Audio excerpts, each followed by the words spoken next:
Assalamualaikum warahmatullahi wabarakatuh.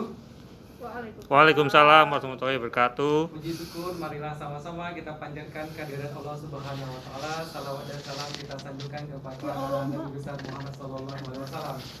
Yang saya hormati Bapak Ibu sekalian, senang sekali pada hari ini saya dapat berkumpul dengan Bapak Ibu sekalian.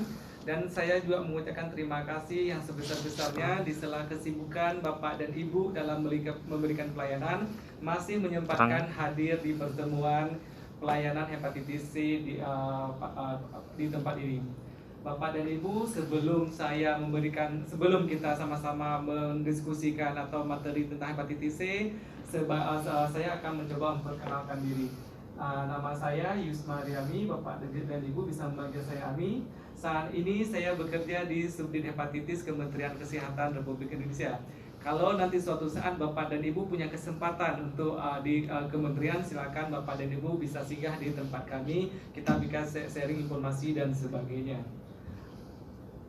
Baik Bapak dan Ibu, sebelum kita mulai materi tentang hepatitis C, kita juga sudah kemarin kita sudah membicarakan mengenai kebijakan penanggulangan hepatitis C di Indonesia. Sudah itu kita juga sudah mendiskusikan dasar-dasar informasi tentang hepatitis C. Sudah itu kita sudah juga mempelajari tentang epidemiologi hepatitis C di Indonesia.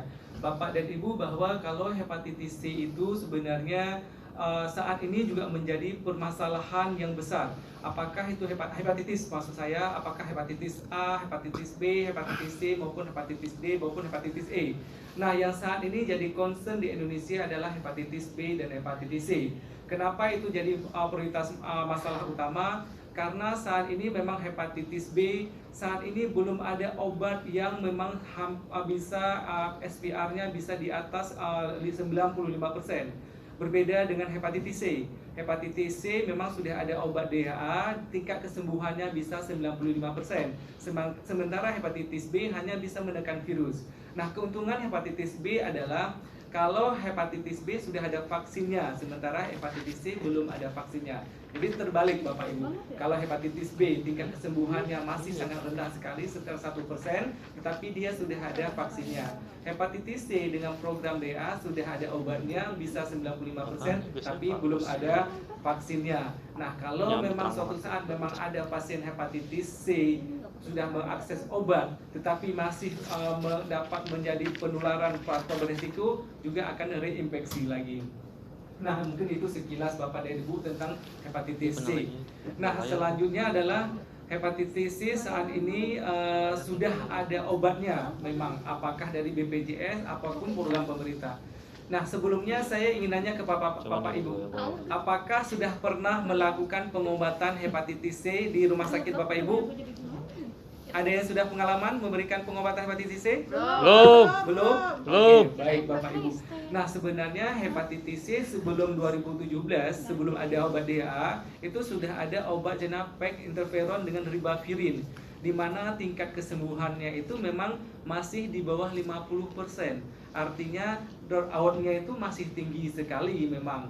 Karena pertama obatnya jangka panjang, yang kedua mahal. Sudah itu tingkat kesembuhannya itu di bawah 50%. Artinya masyarakat akan tidak terlalu antusias karena obatnya tidak bisa menyembuhkan sampai di atas 95%.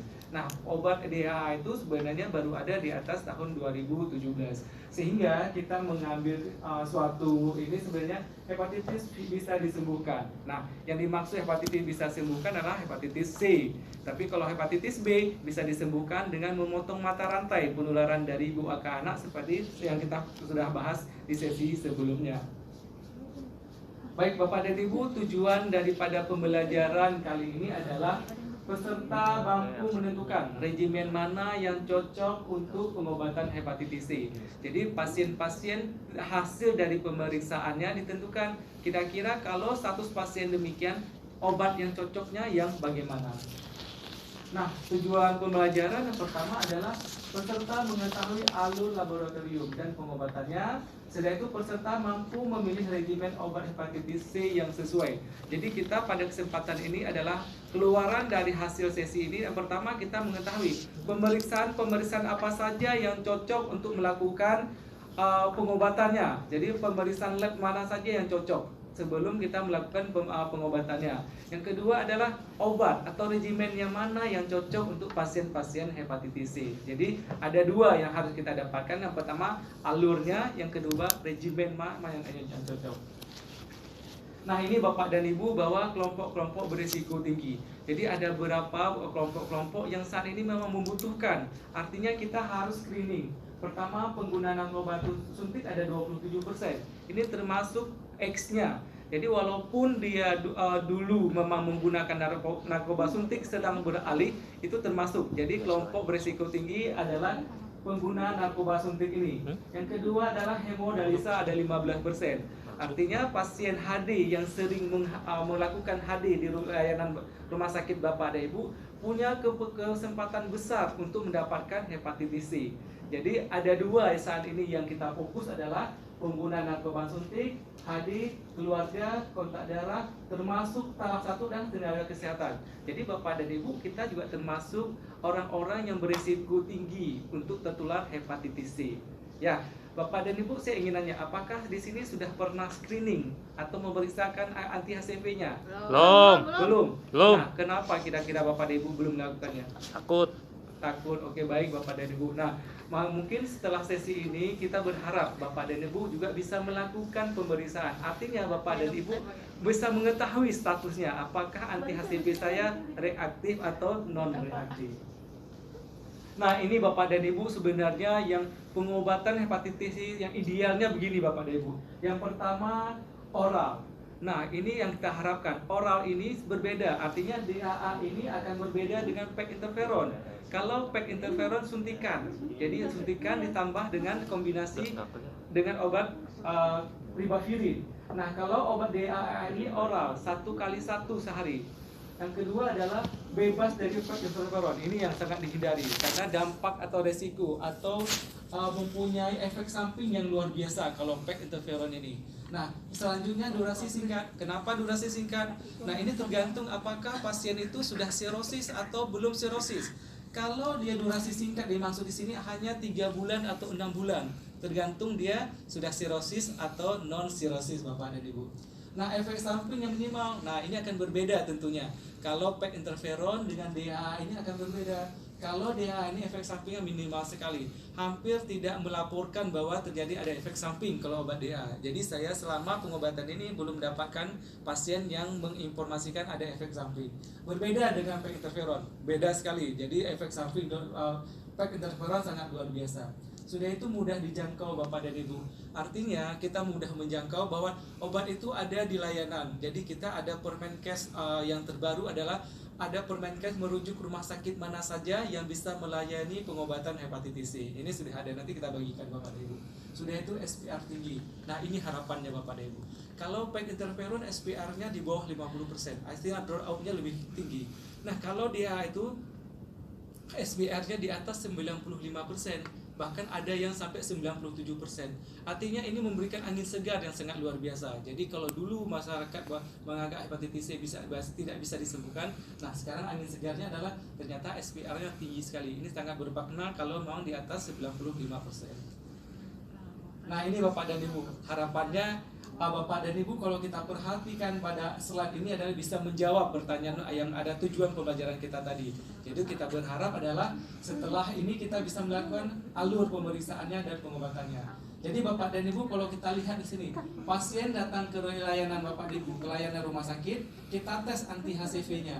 Ini bisa dengan RDT, bisa dengan CLIA, bisa dengan NAT, bisa dengan ELISA. Jadi digunakan hasilnya pasti antara dua, negatif atau positif. Kalau pasiennya positif, kita lanjutkan dengan pemeriksaan tes viral load. Tes viral load ini menggunakan mesin TCM. Kita menggunakan satu cartridge saja yang nama untuk tes HCV viral load.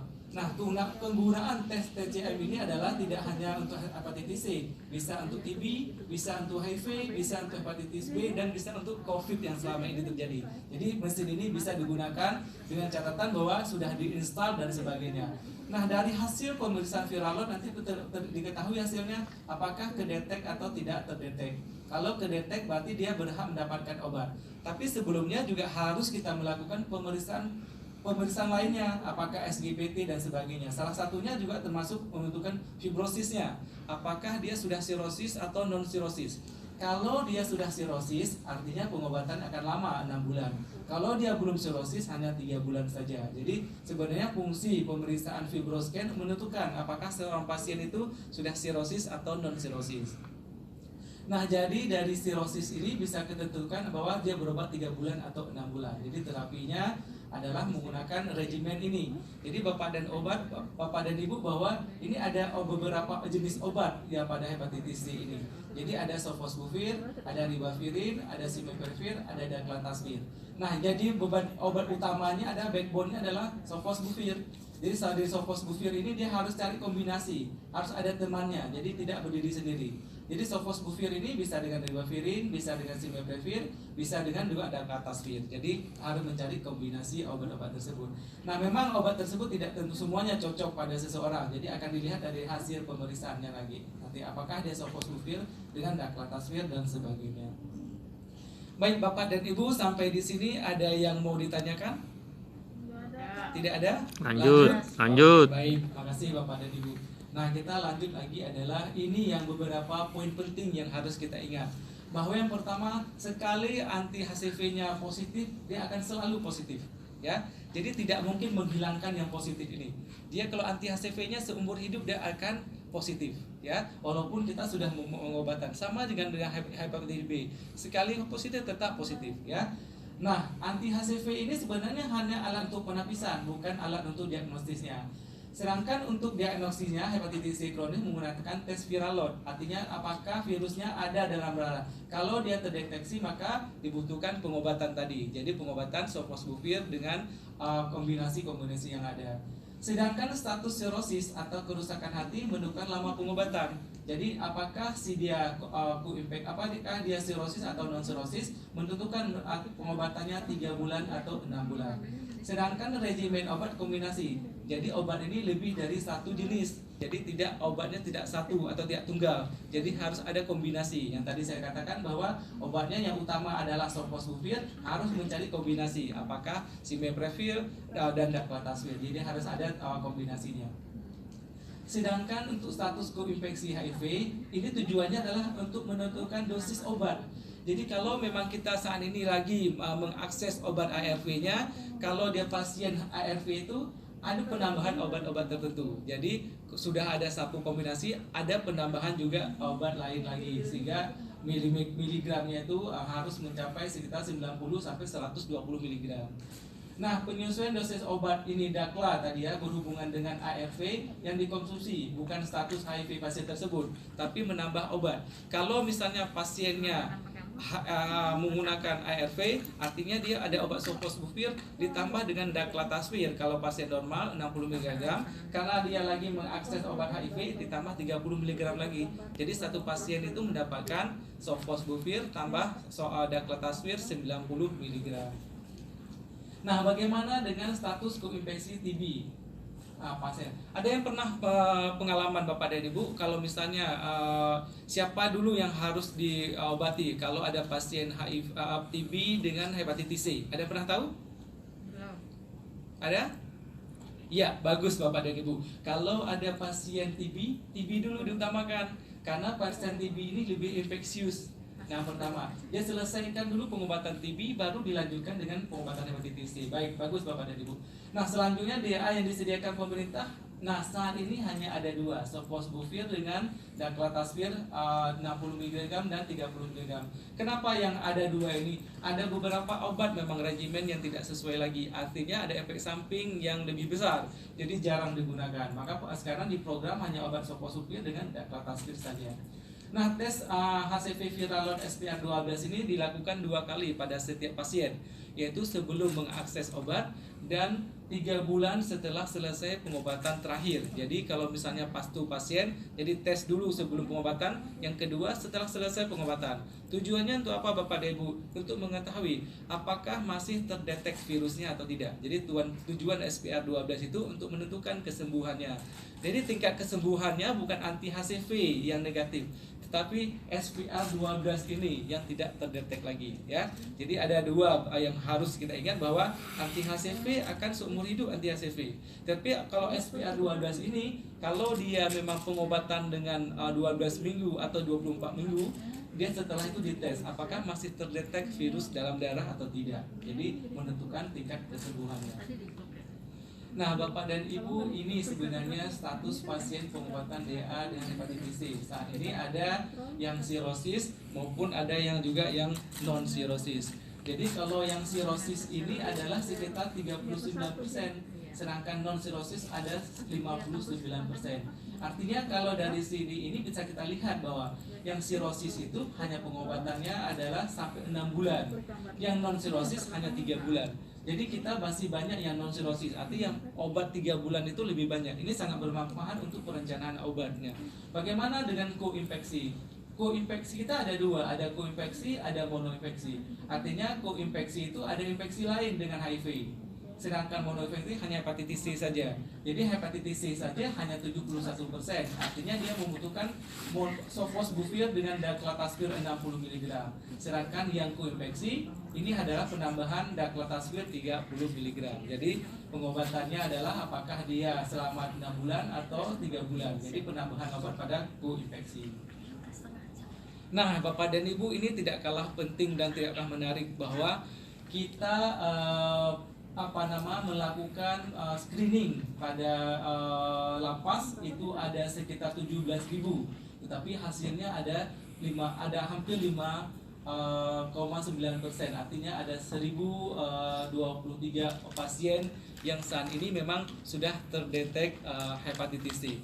Nah, Bapak dan Ibu, apakah sudah pernah melakukan screening pada kelompok populasi? Ada yang sudah pernah? Ada yang sudah pernah? Sudah, baik Bapak Ibu, benar sekali bahwa memang Bapak dan Ibu saat ini program sudah digalakkan berbagai kelompok boleksiko, jadi dilakukan screening. Tujuannya adalah menentukan ini. Jadi kita tidak berharap pada di masyarakat itu ada ada pasien-pasien yang masih hepatitis C. Gimana Bapak dan Ibu, masih semangat? Asik. Oke, baik, kita lanjut lagi Bapak dan Ibu. Sebelumnya saya ingin berikan evaluasi, apakah Bapak dan Ibu sebenarnya sudah memahami nggak untuk program pengobatan hepatitis C. Nah, saya ingin memberikan pertanyaan atau sebuah studi kasus kepada Bapak dan Ibu. Diketahui bahwa ada Tuan N, umurnya 65 tahun, jenis kelaminnya laki-laki, hasil pemeriksaan labnya anti HCV-nya reaktif, sedangkan HCV viral load-nya terdetek 10⁻⁶. Nah, hasil pemeriksaan fibroscan dengan menggunakan mesin fibroscan diketahui pada F4. Artinya dia sudah sirosis. Dan saat ini lagi sedang mengakses obat ARV. Kira-kira kalau dari kasus ini Bapak Ibu bisa nggak menentukan regimen mana yang cocok untuk pasien Tuan N? Ada yang mau coba? Kita coba diskusi. Ada yang mau? Ya, Ibu mana? Dari mana, Bu? Dari RSCM ya? Silakan, Bu. Iya, tepat Bapak dan Ibu, bahwa kalau kita lihat studi kasus ini, pertama Tuan N umurnya sudah 55 tahun, jenis kelamin laki-laki. Hasil labnya harus reaktif dulu ya nih, anti HCV-nya reaktif. Dari anti HCV reaktif harus ada terdetek dulu. Nah, sudah terdetek sehingga hasil fibroscan F4, artinya sudah sirosis. Jadi obat yang cocok adalah sofosbuvir 400 mg ditambah lagi dengan daclatasvir 60 mg karena sudah sirosis dia berobat selama 6 bulan. Tetapi karena dijelaskan bahwa lagi juga mengakses obat ARV, jadi ditambah lagi daclatasvir 30 mg sehingga jadi daclatasvir sebanyak 90 mg. Baik Bapak dan Ibu, sebelumnya saya mengucapkan terima kasih atas Bapak dan Ibu sangat luar biasa, sangat partisipatif dan sangat semangat luar biasa. Sehingga saya berharap Bapak dan Ibu bisa melakukan pengobatan ini, bisa membantu saudara-saudara kita yang ada di luar sana karena mereka masih sangat membutuhkan. Ingat bahwa hepatitis C bisa disembuhkan. Terima kasih Bapak dan Ibu atas semangatnya, sangat luar biasa, sangat senang sekali saya berada di tengah Bapak dan Ibu. Saya akhiri, wassalamualaikum warahmatullahi wabarakatuh. Selamat pagi. Pagi, waalaikumsalam.